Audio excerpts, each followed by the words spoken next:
Welcome to the Crack House Chronicles, your favorite true crime podcast. I am Donnie, and with me is a man who only needs 10 more subscribers on OnlyFans, and then he can buy a dozen eggs. It's Dale.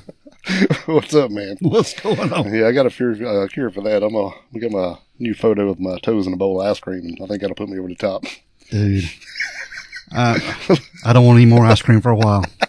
I'll put syrup on it or something. How about that? I don't want any more syrup now.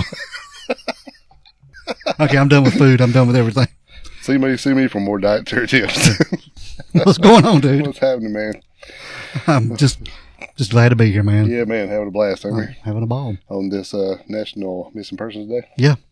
It is a good day. Yeah, we recording on a Friday. Yeah. We got something special going on today. Man, it's going to be fun. Yep. You got any good things do you want to mention or shout outs? Yeah, speaking of Missing Persons Day and the Each Degree who we put on our thing, we want to give our buddy Ricky Oakes a shout out for kind of pushing our show on somebody else's podcast feed, but kind of stepping on our toes. But I appreciate you sending them our way because we really we try to do a lot for H Degree, and that being so local, man, we'd love to solve that thing. And yeah, that's something that's really close to our heart about her and her family and what's going on with that. It's yeah. been too long. What, 23 years? 23 years this February. Years. Yeah. Yeah. Just a 2 weeks away. Yeah.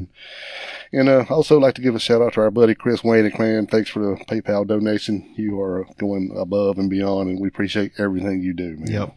Chris is on our Patreon also. Yes, he is. He helps us out there, and he also went to PayPal and left us a donation. We have his address, man. I'm going to send him something. I do have his address. All right. Give it to me before I leave. I'm going to hook him up. No, I'll send it to you. Thank you. Yep. And if anybody wants to be like Chris and go to PayPal and leave us some gas money or scratch off money like Chris did, you can. Yeah, man. That was awesome. That was awesome. And if you don't want to make a donation, you can also go to Apple Podcast and leave a rate and review. That helps us out a whole bunch. Yeah, we appreciate that. Just make sure you put something in the box, as you know, and we say every week. Yep. If it ain't in the box, we don't know about it. That's right. And it helps the cause. That's right. Yep. Other than that, we are going to get going, dude, because we got a interesting episode. I'm excited, man. This is going to be a good time. Yep. Today we have a special guest. We're going to be talking about several different things. We're going to be talking about the Idaho Murders, Dephi Murders. A little bit more current stuff than we've been on, yeah. Yeah. And this is a little experiment we're going to try to do, and maybe something we will do in the future. Yeah. But we want to welcome Enmeshed Podcast. They are a podcast here in North Carolina. They're just up the road from us, about an hour and a half away from us. And they do true crime just like we do. And we are so glad to have them on the show today. We're going to talk about some current events, talk about some cases that are in the news, and give our perspective and what we think about it, and go from there. Cool. Sounds like a good time, a good spin, and something different than we usually do. So I'm really thrilled to do it. All right. We want to welcome Enmeshed to the podcast. We have Amanda and Pam. Welcome, ladies. What's up, guys? Hey, thanks for having us. Thank you. We are excited to do this today. Thank you. We are more excited because this is something I've been throwing around with Dale back and forth, maybe doing some current events along with our other stories, because we like to cover stories that are, either closed or missing persons that have been out of the news for a while. But this is something a little bit different that's in the news, and maybe something we want to continue doing later on. Yeah, sounds good. Yeah, sounds good. We like to do closed cases as well. Or we have a little bit of a summertime gap where we'll do a few enmeshed unsolved. But like you said, we'll go kind of back in time because we don't want to step on anybody's toes during an investigation. Well, tell us a little bit about your podcast. Yeah, that's what I was going to say. Go ahead. All right. Well, it's called Enmeshed. And a lot of people say, what is that? Well, it's actually kind of a psychology term of unhealthy family relationships. And we like to cover stories that involve either two brothers committing, like the Menendez brothers committing a crime, or we've got three siblings robbing banks, anything that involves family, cousins, that, there has to be one person that gets the other person to do this along with them. Okay. And we kind of cover why is that, where does this come from, and how it ended up. Mm-hmm. Yep. So we have stories where the family members commit crimes together, and we also have stories where a family member or more commits the crime against another family member. Yeah. So a lot of variety, but within the family tree. Exactly. Hey, are you guys watching Piketon Massacre trial right now? Have not. I've seen where it was on, but I hadn't really paid much attention to it. I've sort of been involved with the Murdaugh Murder Trials and just sort of, Gotcha. yeah. Whose idea was to come up with Enmeshed? Whose brainchild was that? That was mine, the mom. Okay. Only because I may or may not have been through some therapy in my life, and that term has come up, and I'm like, wow, I just love the word enmeshment and have used it and thought it would be different than, all the other female teams who are kind of coffee and wine and such. So yeah, just went for it. I think it's a lot better, actually. Well, y'all got a good thing going on, and I do listen to your episodes. I may not listen to them the day they drop, but I do check them out when I get a chance, and y'all do a really, really good job. It's very professional and structured, and I enjoy listening to it. Thank you. Same to you. I really enjoy your episodes and the camaraderie you have between the two of you. Well, we've got a good thing going. It's a lot better than what I had in the beginning, so it's like, light years ahead of what I used to have, so this is great. Yeah, well, we go way back. Yeah. Way. so we get each other, so it works. Yeah. We go way back, too. We're good. Of course y'all do. I know y'all do. Mother and daughter, yeah. All the way back. Yeah. But we are not. The funny thing is we are not enmeshed at all. So, therefore, we're experts. Okay. Sweet. I'm not going to say anything. Yeah. And Amanda has a brother as well. We're trying to get him on the podcast. So, maybe one day, but not today. Well, just enmesh everybody then. Yeah. Right. Well, let's talk a little bit about the Idaho Murders. This is a very current case that's going on in the news right now. Brian Koberger has been arrested for these 4 homicides of, Dale, what were their names? Zena, Ethan, Maddie, and Kaylee. Yeah. These 4 students from Idaho were brutally slain in their home that they were staying at there on campus of University of Idaho. Right. And this is, I can't get past, everything in the news about him stalking the house, going there maybe 12 times. Yeah. Hanging out, his phone being pinged there at that location 12 times, and then going back and committing these murders. It just blows my mind that somebody would do something this horrendous to these 4 students. Do you think he's guilty? I do. I think they've got a lot of strong evidence on him. Right. I think if the knife sheath that they took from the house that was left behind, I think if that hadn't been left behind, he may not have been arrested. I think that's pretty damning. I think the car evidence is what got him, Later on. When they seen the car and then they followed the car all the way back to where he lived, and then they knew exactly where the car went, and then when it came back by. Yeah. It's a lot of... that way. It's a lot of not coincidence. Yeah. Easy for me to say. Well, exactly. I think there's a lot out there. People get on Reddit and, of course, on all the social media platforms. Mm-hmm. So I don't think there's evidence that he actually was, they both worked at a restaurant bar. There's no evidence that he was actually there, but there is evidence that he was on their Instagrams. Yeah, he was. Kind of stalking them. Yeah. Mm-hmm. Do you think that he was ever in that house, maybe at a party at some point? And that's a good question. I think it's possible because I was watching a special the other night. I don't remember if it was the 2020. What was the one I was in? Dayline. That's what it was. Yeah. And they were talking about the parties that went on in the house, and is that actually, talking about how many times the cops were called because of loud noise. And once they went there, and there was a house full of people, and no one in the house lived there. So wow. I think it's very possible that he was. I don't know that. I think it's sure, possible. Yeah. Yeah.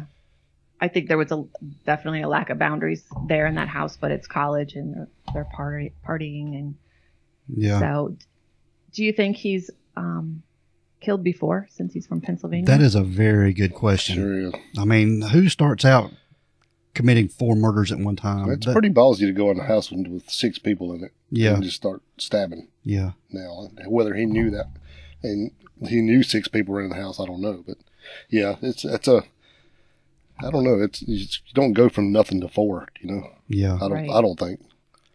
I think he's committed some kind It was a little sloppy. Yes. Yeah. Yeah, that's the only thing that kind of makes you go, I don't know, you know. But, you know, I think he probably went in and when he saw whoever he was after, he took that sheath off and just dropped it and then didn't think about it. I mean, make sure he took the knife, but he didn't think about it. Because from what I understand, the sheath was kind of underneath or right beside one of the victims, either Maddie or Kaylee. I don't remember which one, but so maybe it got rolled up a little bit, and then when it was out of sight, he didn't think about it because by then he was already thinking that he has to go down the hall and do what he's got to do. Yeah, and thinking about I got to get the heck out of Dodge too. Yeah. Exactly, especially when there were 2 other roommates. That's why I asked if I thought maybe he'd been in the house before to be able to commit this crime in such a short period of time. To know the layout. The layout and to... Whose rooms were. Yeah, and to get it done and get out. Well, plus they said that Maddie had a big M, you know, and a pair of pink cowboy boots in her window from outside, so you know exactly where her room was. Mm-hmm. And I'm not sure, you know, they said they thought that if he was stalking anybody, it was Kaylee, but I don't know for sure. Yeah. When I looked at the crime scene photos, their house to me there was nothing distinct to me about it. It was just kind of mixed in with a few other houses in that area. So it would be weird to me if that was a random thing. Yeah. Because it just didn't stick out. Yeah, I definitely don't think it was random. Mm-mm. No, especially with what he was studying in college and... You know, he knew knew what he was doing. That damn survey he put out was crazy. I was like, what the hell? Absolutely. Crazy. And I think I actually loved how the police department withheld information because everyone was, you know, like, we need to catch them and all the speculation. But really, I think that they pretty much had him almost the whole time once they got that Hyundai. And, you know, in Idaho, you have to have a license plate on the front and the back of a car. Yep. In Pennsylvania, you don't. And his car, you know, with that they saw through that footage there, only had a back license plate, and I guess the evidence just kept mounting, and they got him. Yeah, I think so too. I thought they did a hell of a job because, you know, like I said, I wasn't really deep dived into this before, but this week I've really been cramming on a lot of this, and I'm like, wow, these guys done a hell of a job, even though everyone was talking them down about they didn't know what they were doing, and we can't handle this, and we're just too small to be doing this kind of investigation. And behind the scenes, they got this guy within no time, really. As soon as they found the car, I mean, they backed over to Washington and back, and then all the way to his house, 2,500 miles away. Yeah. Sitting outside watching him come outside at 4 o'clock in the morning throwing trash in his neighbor's house. Yeah, they knew. They were smart. They were smart not to say nothing. Well, let me throw this question at you ladies.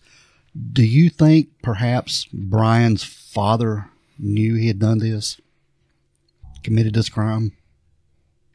Yes. You think he might have known? Yes.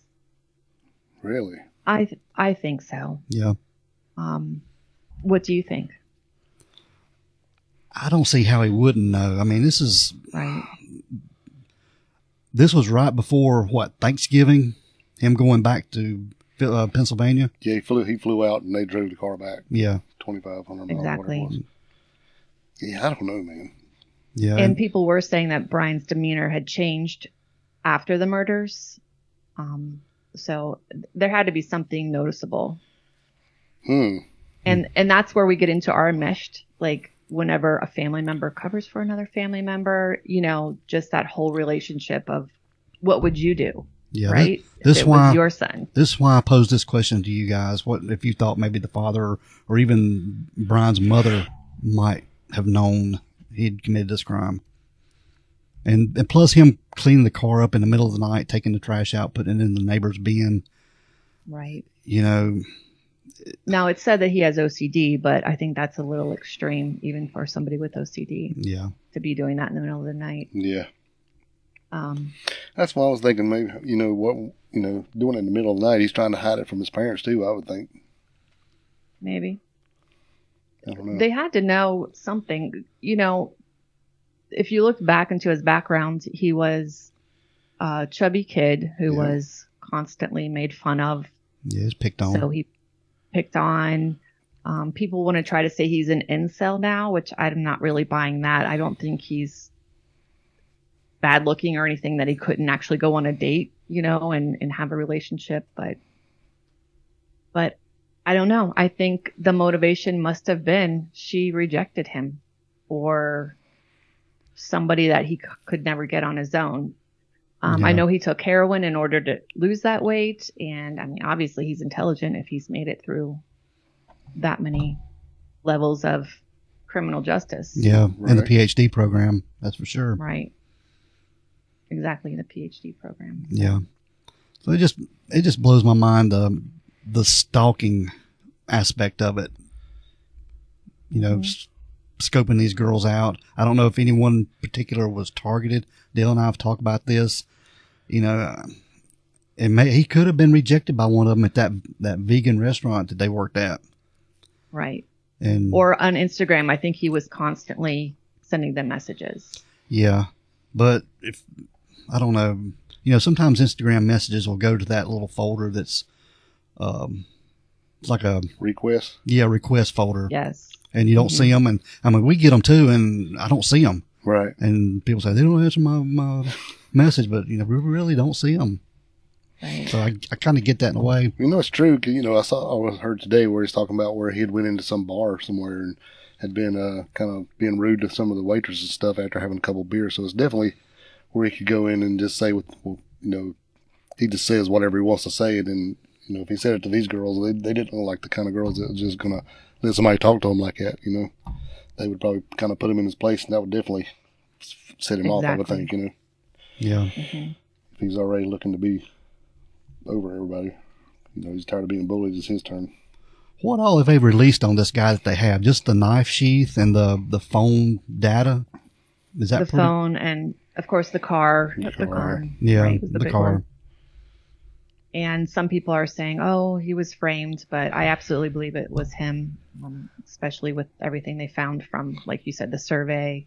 Yeah. And just his background and being weird and all of that. What I think is interesting now is they do have all this evidence to go to trial, but they're saying, oh, we don't need to do the fast trial, because I think that the defense needs to get together all of the evidence that the prosecution has. Mm-hmm. There's like 18 pieces of evidence, and then they need time to figure out their story. And in that time, it's something else is going to come into the news and be forefront instead of this. Yeah, so it gives them time to just kind of let it all settle down. It blew my mind when he has a public defender. It's like, it's not good. Well, speaking of that public defender, this lady, I think her name's Ann Taylor. She was the representative for Zana Kernodle's mother in a drug trial. And she's getting a lot of flack for this, for dropping her and taking on Brian's case. But everything I've read too, that she was told to take over Brian's case because I think she was the most qualified there as far as a public defender to handle this case. She's handled these cases before.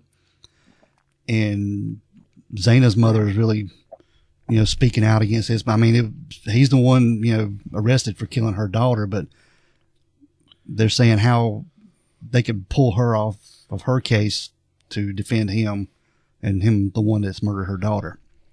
Y'all have any thoughts on that or anything? Or have y'all heard I did hear about that. I think it's probably a small town and the pickings are slim. Yeah. And I would think if she was busted on a drug charge, and she had to go to rehab, something like that. And I'm not here to, say anything about her at all, of course, but the attorney has the right to do whatever she wants to do. And I don't know if how she's getting paid or anything. So I think it was out of her hands. I think the public defender's office. So are they from the same place? Right. Yeah. Yeah. Mm-hmm. So I don't know. I think there's so many things that we don't know, but wow. Yeah. I think it's unfortunate, but that's how the justice system works. Oh yeah, I agree. Yeah. Do you think that Kohberger acted alone in this case? You think he's a lone stalker killer, or maybe he had some help? There has been some talk of this. I feel like he was alone just based on what I've seen from the case. Mm-hmm. Yeah, me too. Yeah, I think he was alone. Absolutely. I mean, it's just so brutal. And it seemed like Kaylee, right, was the one that was hurt the worst, targeted more so. The other ones were kind of in the way. Yeah. So, yeah, I think it was because there was really nothing stolen or. No, and they had all been out drinking, right? Yeah. And pretty much going to bed. It was the middle of the night. So I feel like it was just, I don't want to say easy, but there wasn't as much of a defense from them, I guess. So I could see him doing it alone. Right? Yeah. Yeah, I think, like you said, I think this guy's been going through all this mess his whole life, and then he tried to hit up these girls, and then he got rejected, and then through all of his studies and saying he's so smart and he knew all this stuff, I think after the survey, it just makes me think he wanted to feel what it felt like to do this. Exactly. And I think he'd been thinking about it for years and years and years, and finally it was time for him to do it. Yeah.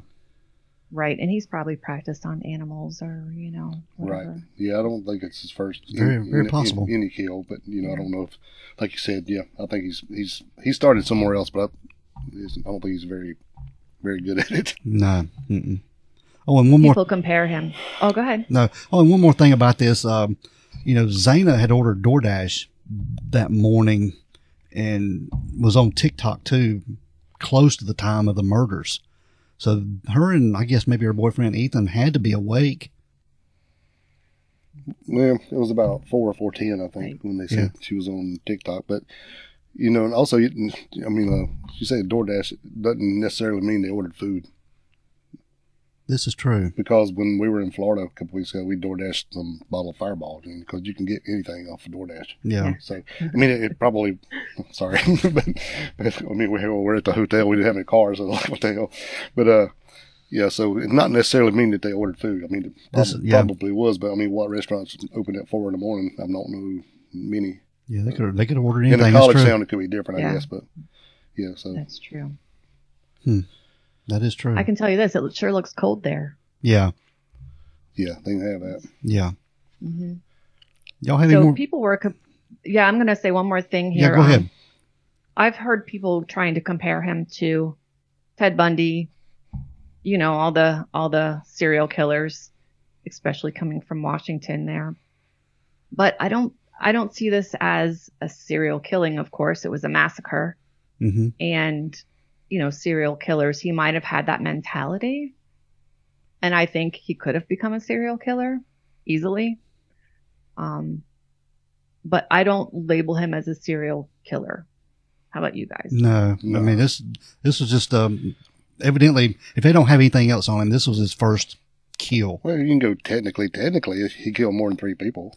Yeah, but I think they define serial killer as there's a cooling off period between kills. Exactly. Yeah, I don't think he's a serial killer, no. Yeah, kind of like BTK or something.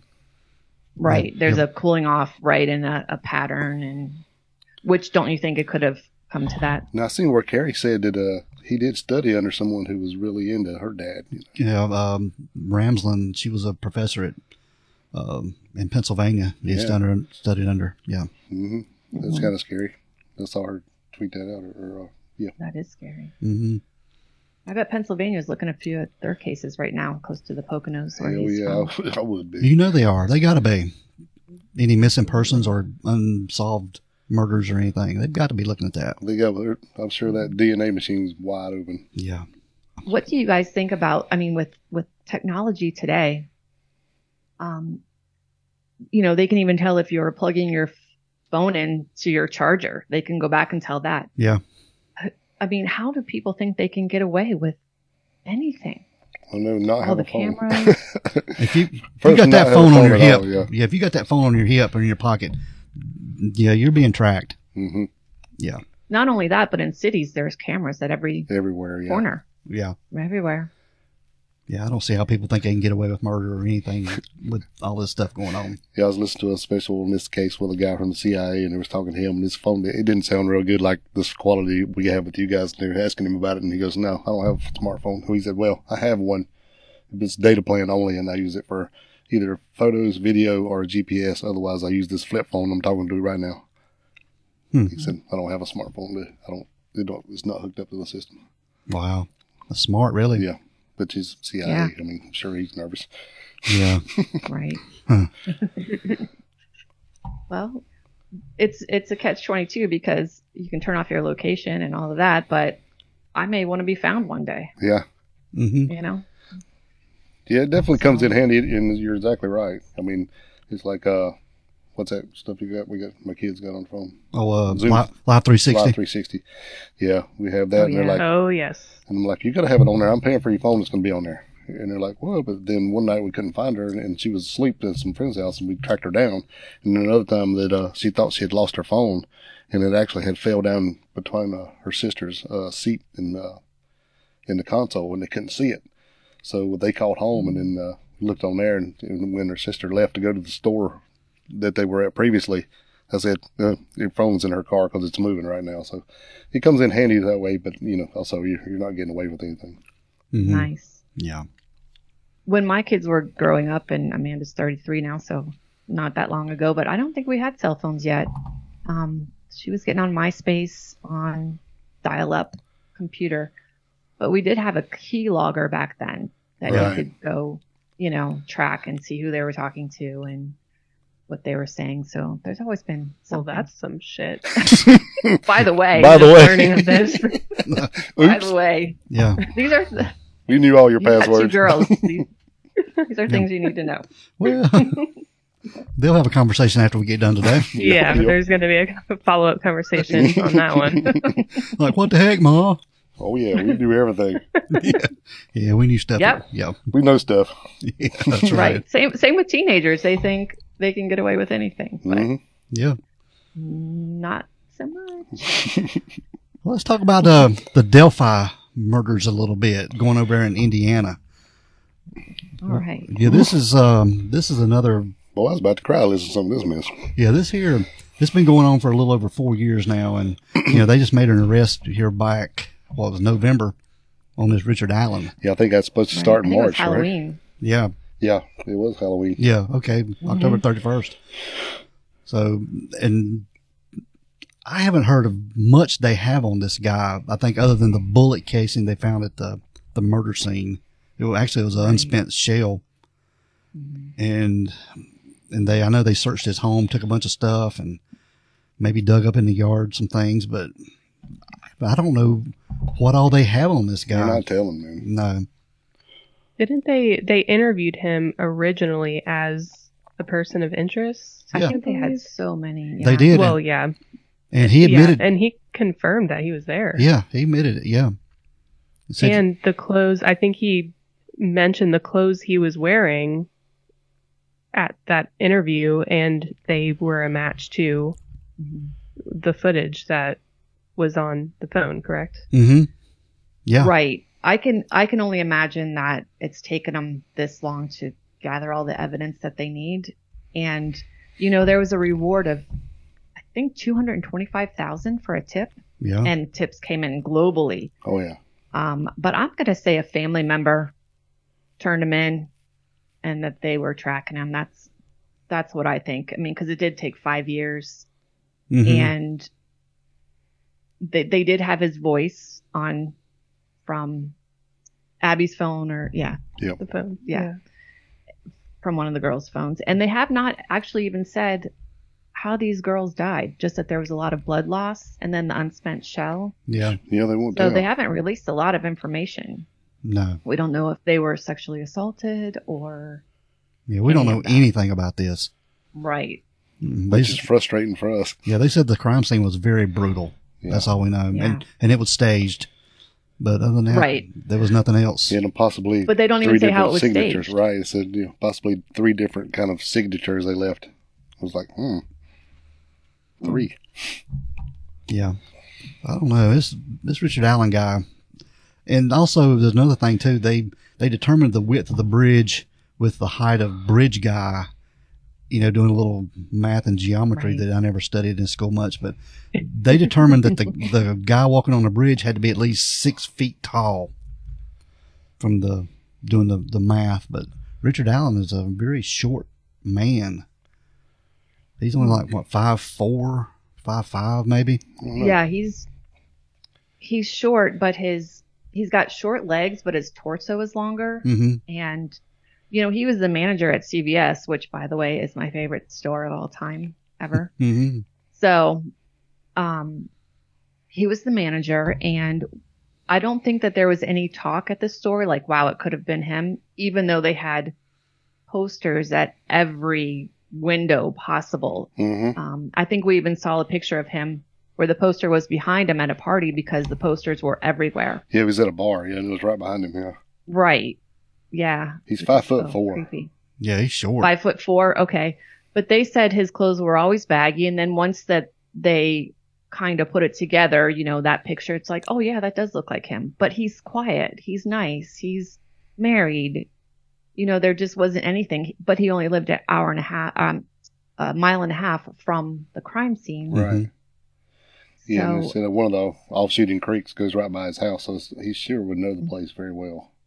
mhm. But I don't mean to kill somebody. But Yeah, But why? I don't know. I listened to an interview with, I think the Murder Sheet podcast covered this quite a bit. And I listened to those guys, and they were interviewing some of his coworkers there from the CVS, and they just said he was just a quiet guy, very polite.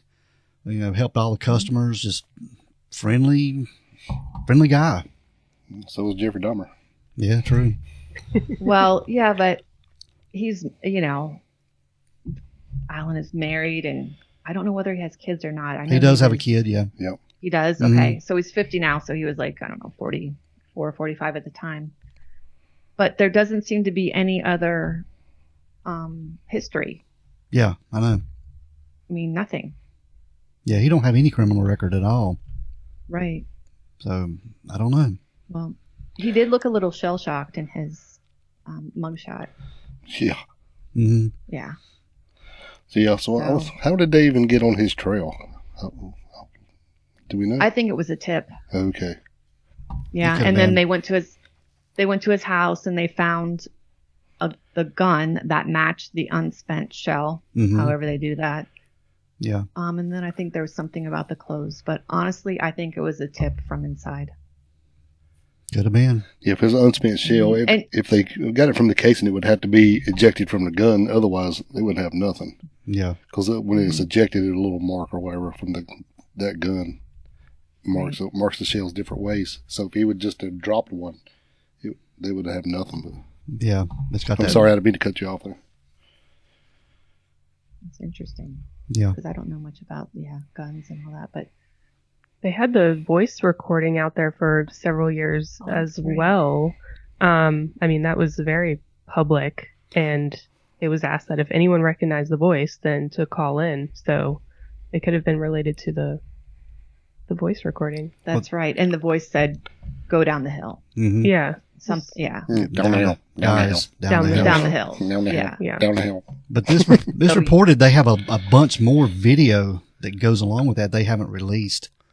Oh. So yeah, so that's interesting. it's like 19 more seconds of audio video that they have never released on this guy.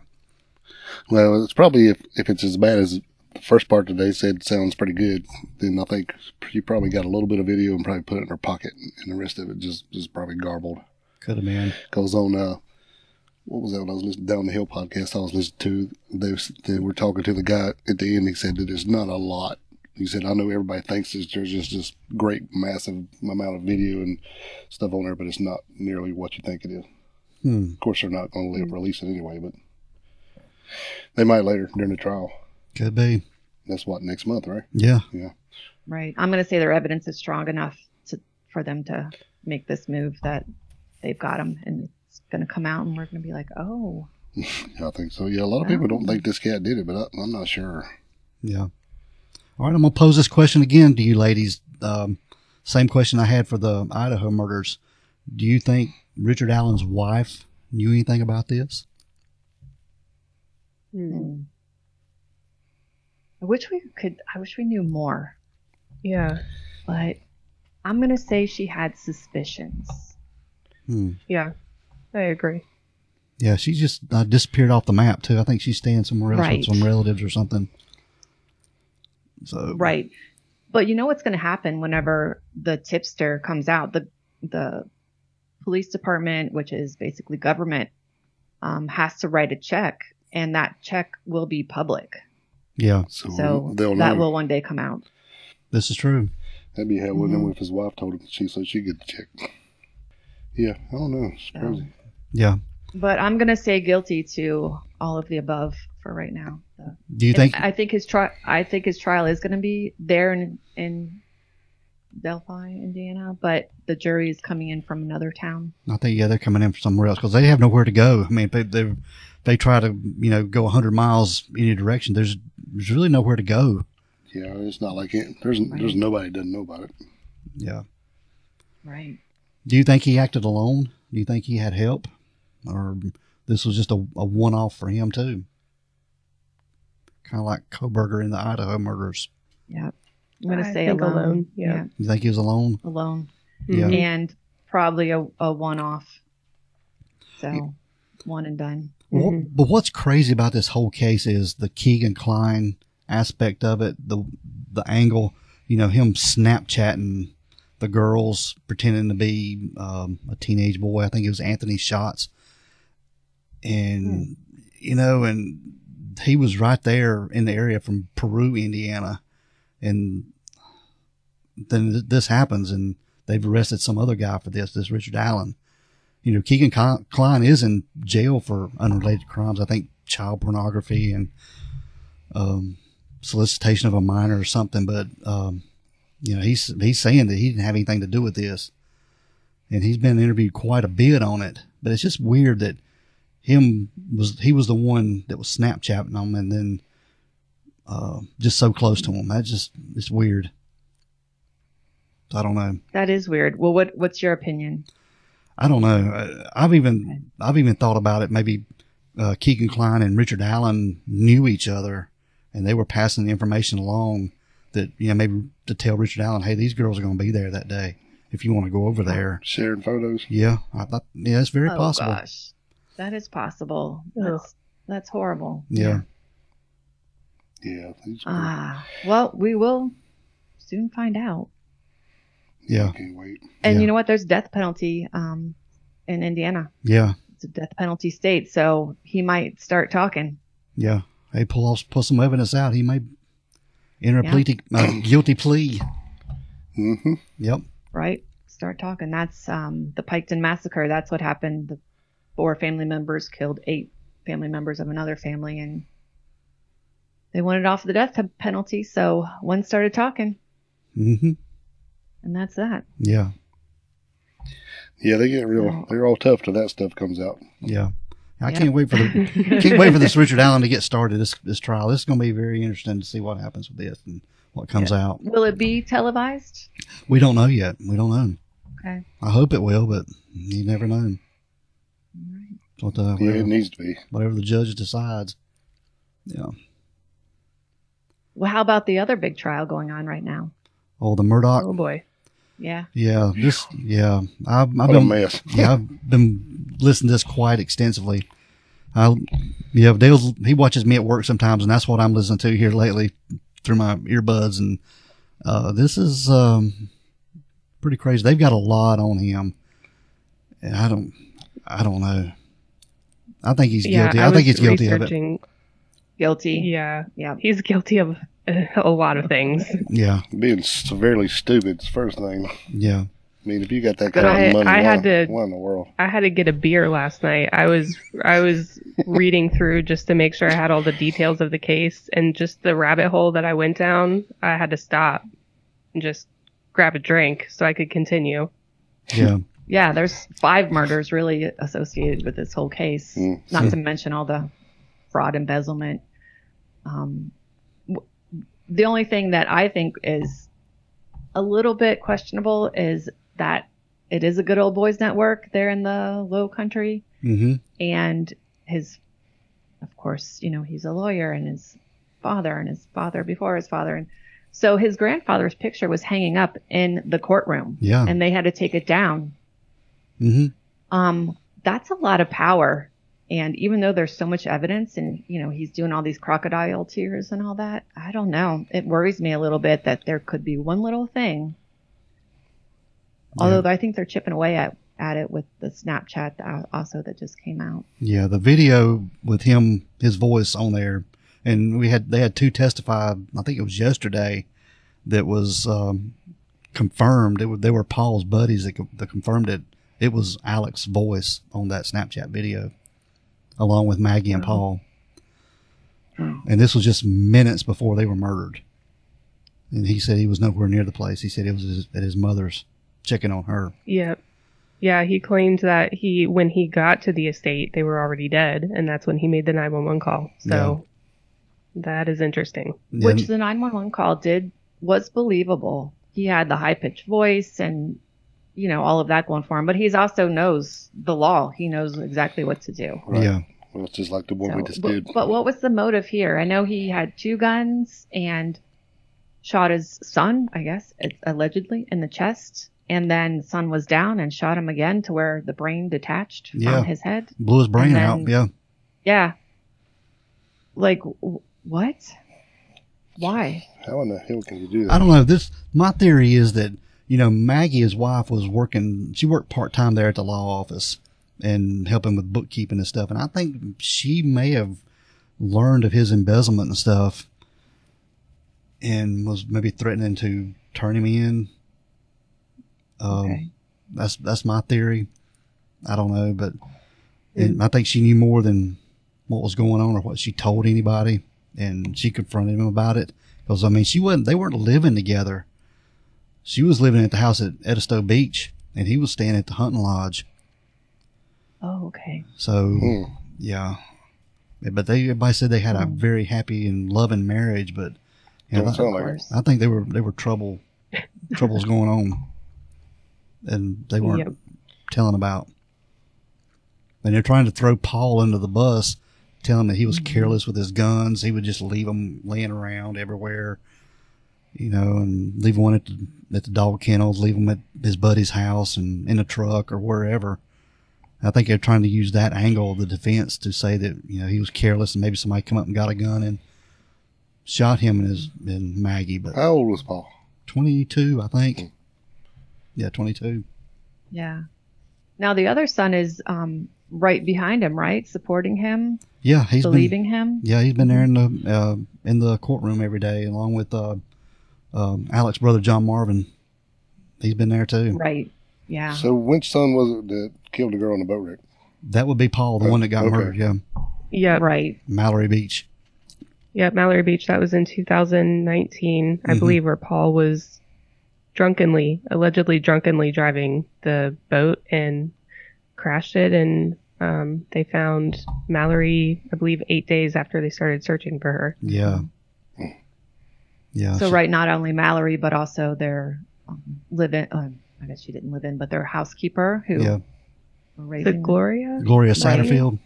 Yeah, helping raise the children. And then what about the guy that was like a heat and air guy run over, but not really? That was killed off on the road. Stephen Smith. 19 years old. Yes. Yeah, Stephen Smith. Yeah. Yeah, it's just so many deaths and murders related to this family. Yeah, it's crazy. They're the common denominator in all of them. Mm-hmm. Oh, I think and it all comes down to money. Yeah. Yeah. They've determined, I think he embezzled a little over $10 million from PMD, the law firm that he was a part of. So yeah, that'll make people do crazy things. I guess. But they also said that he had an opioid addiction for like 20 years. Mm-hmm. So I don't know. Well, yeah, I believe he checked himself into rehab before the arrests started happening, because I believe he was arrested twice. The first time for the money and embezzling and all kinds of charges related to the finances, And then he was also arrested for plotting his own suicide. Oh, that's right. Yeah. He had somebody shoot him, but not kill him. Yes. Yeah. Cousin right. Eddie. He said. Cousin Eddie. Cousin Eddie shot him in the head. Shooter's full, bam. Yeah. So yeah, well, having an opioid addiction doesn't make you a murderer, though. Right. That's what I was gonna say. Yeah. No, but all the embezzlement and stuff, trying to cover your tracks, opening fake accounts to hide the money. If these people are super rich already, why? That's what blows my mind. Exactly. If you're already super rich, why do you have to steal from yourself? Yeah. And it's beyond narcissism. I don't know. We're going to cover this once it's all said and done. Yeah. This is going to be a long story. I felt like I was reading season 5 of Ozark. Ooh, wow. I don't know if you all watch that That's show, a but great show. Yeah. It is an amazing show. But I was like, this is the plot for season 5 right here.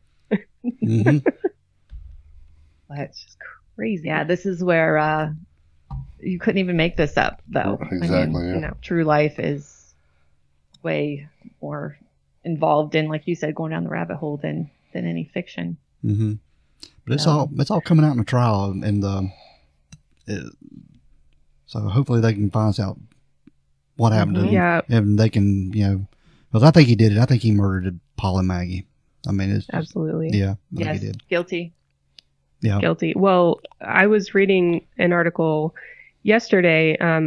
I guess there's a piece of evidence that witnesses have testified that Alex had a customized AR-15 style rifle made just for him, and this type of gun is compatible with the bullets used to kill Maggie and aligns with the evidence that Murdaugh used such a rifle to kill her. It was a blackout. That was very interesting. A blackout rifle. Yes. It was like $4,500. Yeah. So why would he be that damn stupid? I know. I know. If you have a custom gun, don't use it. Yeah. That is a pretty damning piece of evidence right there. But again, the good old boys network, and I'll make it look like somebody stole this gun and did it. Yeah, true. I can get away with this. I'm above the law. Well, he said everybody in town was scared of him. They didn't want to mess with the Murdaughs. That they would, Right. if you crossed them, they would do something to have you put in jail or have you arrested. That's how, a lot of powerful they were. Yeah. Yep. This one little area. Power, money. We'll see if sex is involved at all. I guess I haven't heard anything on that avenue. Yeah, have you guys? I'll be interested to see if maybe a mistress comes out later on. Yeah, that he was having an affair. Yeah. He's not a looker, so it must have been money driven. If that's the case. Well, I think the son is really a victim here as well, because he will have lost his whole immediate family. He's by himself. Done. Mm-hmm. Yeah. He'll have to change his name and move somewhere else, possibly. I don't know. We'll see what happens. Very possible. Have you guys seen there is a 3-part docuseries coming out on Netflix on February 22nd regarding the Murdaugh murders? No, I haven't. Yep, it's coming out soon. It's called Murdaugh Murders, A Southern Scandal. Wow. Great. Yes. So that will be fun to watch. Yeah. Netflix. But it won't be completed. Well, right. So, Right. Yeah, this trial seems like it's going to go on for quite a while. Well, that's why they can do a 2-parter or a 3-parter. Make money off of it, too. Yeah. It's win-win for everybody. Yeah. Yep. Did you guys watch Dahmer? Yes. That was so good. Yeah. I thought it was good, and I thought they were okay with the victims. Yeah. I learned a lot I didn't already know. Right. Yeah, me too. Yeah, the acting, to me, the acting was amazing. Yeah, that guy was amazing. awesome. Oh, Evan Peters is one of the best. He's always been great in American Horror Story, but dude, he knocked it out of the park in this dude. Yeah. Yes. Yeah, he won an award and everything. Now, I haven't been able to watch Casey Anthony yet, though. Yeah, you need to watch Casey Anthony. I hadn't watched it either. Yeah? Yeah, she's, Oh. Don't even get me started. Yeah, you need to watch it, but yeah, she's guilty too. You think? Okay. Oh, you think she absolutely. is? Oh, yeah. Everybody. Yeah. Everyone is guilty today. Guilty. Yeah, I always just go, I don't really think so. This little docuseries just stirred up. She was trying to throw her dad under the bus the whole time. No, he's the one who did it. Yeah, that's what she was doing. Yeah. He's going to put the gas in there. Come on, man. Yep. Drowned in the swimming pool. Mm-hmm. That's him. Oh, my goodness. Yeah. She was throwing her... Took her over to Zanny's house. Xanax is... Yep.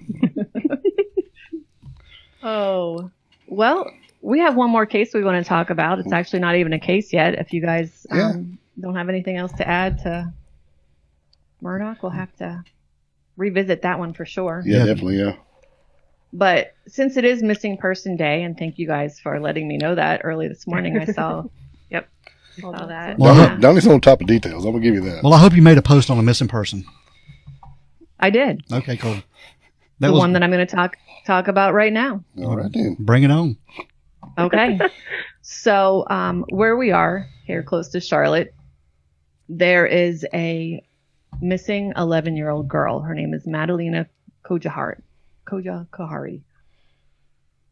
It's a hard name to pronounce. That's what I was thinking. Yeah. So she spelled. Okay, go ahead. She's missing from a neighborhood right down the street from us. It's right off of I-77. It's a very nice neighborhood around Lake Norman. She's been missing since November 21st. And the last footage was her getting off the school bus, because, you know, there are cameras on the school bus at her home. So her parents did not report her missing. And then there was the whole Thanksgiving break. She didn't come back to school. And I think you can be missing for 10 days. And then the resource officer, they called, they went to the house to visit. Her mother said she's not here, but I'll bring her in. So they made a appointment, and the mother came into the school and did not bring the girl. So that's when the school called to make a missing report 3 weeks later. So now this little girl's been missing 3 weeks. And just a little background, her mom, Diana, I believe is 37. And then it's her stepdad, Christopher, who's 60. So wow. Diana, and he has an excellent job here at Ingersoll Rand. Okay, there's no, it's all good. Diana came from Moldova, which is in between Romania and Ukraine. And I guess she left with Madalina and left the father. She had been on an international dating site, and it kind of sounds like, you know, buy your bride, and that's what Christopher did, and she came here. And she's a little bit of a whack job, I will say that. She's kind of out there. I didn't know she was part of a cult. Yes. That was something that, yes. And we don't even know if they practiced, you know, celebrating Thanksgiving, since they were from a different country. Right. So, you know. Just another day at the people office are like, for why them, weren't right? they together? Yeah. Yeah. Like you would think the family would be together on Thanksgiving, but you know, we can let that one go. So yeah, in North Carolina, there's a law that if you don't report your child missing, it's a felony. You're going to jail. And they did. Neither one are talking. The FBI, SBI, police have done a fantastic job as well. And they are keeping a lot of things under their cuff. They're both in jail. They both pled not guilty to anything. They went and searched their house. They have warrants, which some are still sealed, and they got, you know, all the evidence they could. They even dug up around the backyard a little bit because there had been a fire back there, the neighbors said. Search the lake, dredge the lake, nothing. And they can usually find somebody in that lake pretty quick. Mm-hmm. So there is no sign of her. The day after she was missing, Dad got in his car and went to Michigan. I think there's some family up there. And then he said he was going to go grab some things from his home that he has in Michigan. What those things were, I don't know. And left his wife at home. And she said, oh, I thought he took Madalina with him. And he said, no, I thought you had her. And their phones show there's no contact between them, or at least they said there was no texting, like, oh, is she with you? No, is she with you? So it's just a really bad story that's going on here. And I don't think that there's going to be a happy outcome. Unfortunately, yeah. not. Even if it's somehow she was sold to a sex ring or something like that. That's kind of what some allegations have been. But wow. I think he's violent. I don't think it's looking good. It's been over 3 months. The temperatures have dipped very low. If she was some kind of runaway, her pictures are absolutely everywhere. And this is an affluent area. People are looking. There were vigils. People were taking food to the FBI agents and water, trying to help any way they could. And also she was quiet, I guess, of course, a little bit reserved, being from another country, probably. Yep. There was one thing. She wore a heavy jacket to school every day, and she refused to take it off, which, may not say anything, but it may also say that she was being abused at home. That we don't know. But it's just a very sad situation all the way around. And on our end, we believe that both parents know something. So hopefully that will come out soon. How much have you guys heard about this case at all? Yeah, I've heard about it, but you just filled in a lot of holes that I didn't know. The one question I have is, what are the parents in jail for? Just not reporting a child missing, or they have other charges on them? Just that? Yeah, it's Kaylee's law, actually. If you didn't know. Just that. And like I don't think every state has that law. Yeah. Thank goodness we do. Yeah, not every state, but it's Kaylee's law from Case Anthony's. That's where it came from, yeah. Makes it a felony for a parent or a caregiver not to report a child missing to law enforcement within 24 hours. Okay. Look at you being on. Good. I'm glad we're information sharing here. Yeah. I think his bail is $200,000 and hers, the mom, is $250,000, and they could make bail. And if they do, they will have to surrender passports, wear an ankle bracelet, and have no contact with each other. So they could possibly get out. I would say more him than her. Man, this sounds a lot like Zara Baker, doesn't it? Yeah. Yep. But again, what's the motive? Why? She's just this beautiful 11-year-old girl in this great area, given an opportunity for a life in America. Yeah. Very nice neighborhood from everything I've seen online and stuff. I don't know. There had to be some stuff going on in the home that we're not aware of. Absolutely. Yes. And the cult thing kind of scares me a little bit too, the Kundalini cult. Can you talk about that a little bit? Because I didn't know anything about that until you shared that information. Well, I'm not sure. I just know, the mom had videos on Facebook talking about violence and it's wrong. And she just seems like a real spiritual, guru-y kind of oddball, I guess, but not violence. The only evidence they also have is she has a green Prius, I think. Yeah. And what mountain did she go to? She had been seen driving to a mountain.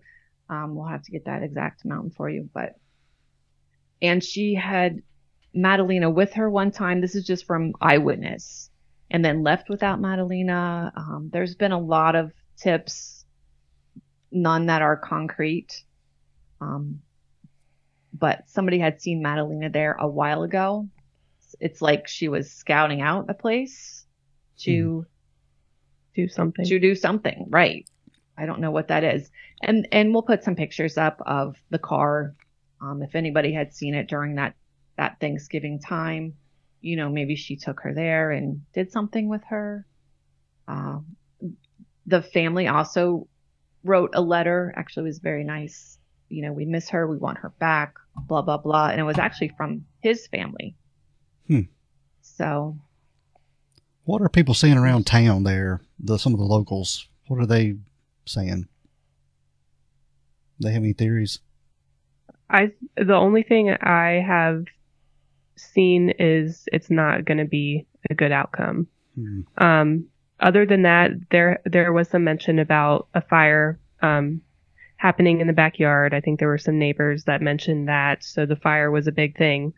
Other than that, I don't think there's been much, and I know a lot of residents here wanted to help with search parties and do anything they could, but it seems like that's all just very hush hush right now. Like, I don't think there are any public search parties happening around here. It's just, right. We don't have a lot to go off of. The police chief gets on actually the news and gives an update from time to time, but also saying, we've got this. We don't need anybody getting their nose in this as well. So we just keep an eye out, and he looks so evil in his picture. I don't know. Who, the dad, stepdad? He does.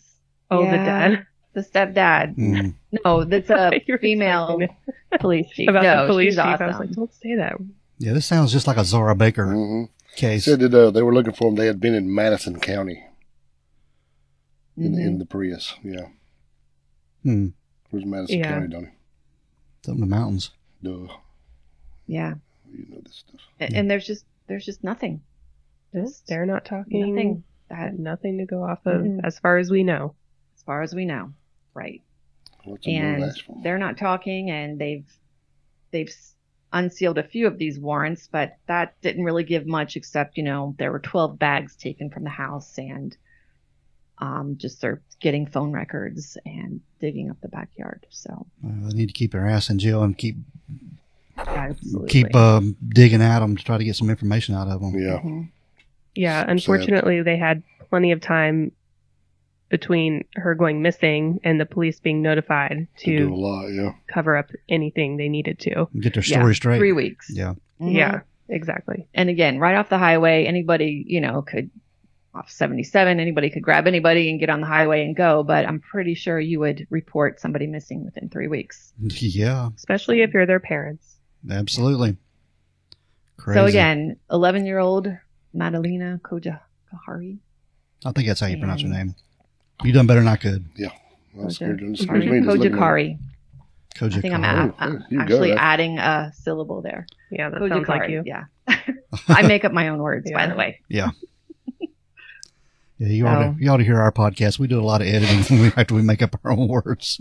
Especially me. We had we did the Hillside Strangler, and we had to say non-secretor, and we had to edit that at least 5 times to say it correctly.